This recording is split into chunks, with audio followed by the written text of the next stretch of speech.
రాష్ట్రపతి ఆడనే, ప్రధానమంత్రి ఆడనే, సెంటర్ మంత్రులు, ఎంపీలు, పార్లమెంటు, అటు ఎర్రకోట, ఇటు ఇండియా గేటు, కుతుబ్ మినార్, లోటస్ టెంపుల్, ముఖ్యమైన ఆఫీసులన్నీ ఢిల్లీలోనే ఉంటాయాయే. ఏరే దేశంకెళ్ళి పెద్ద చుట్టాలొస్తే గాలి మోటార్ దిగేది కూడా దేశ రాజధానిలోనే. మనకేం కావాలన్నా ఆడికే పోవాలి. అంత ముఖ్యమైన సిటీలా పరిస్థితి ఇప్పుడు ఎట్లున్నదో చూడురుల్లా. ఢిల్లీలా ఇస్కూళ్లకు తాతీలు ఇచ్చిండ్రుల్లా.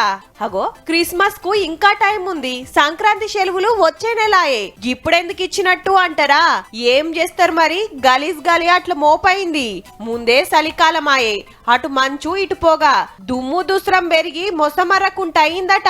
గాలిని పరీక్షబట్టే మీటర్ల 498 పాయింట్లు చూపిస్తుందంటే ఎంత ఖరాబైందో చూడుర్రిగా.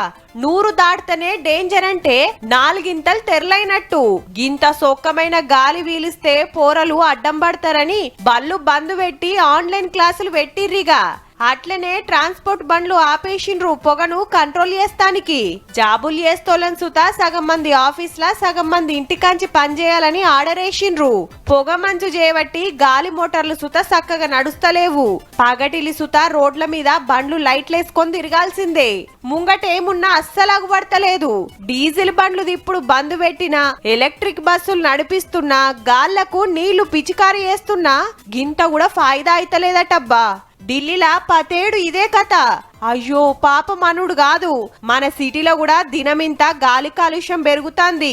జాగ్రత్త పడకుంటే మన పరిస్థితికి గట్లనే కావచ్చు సుమా.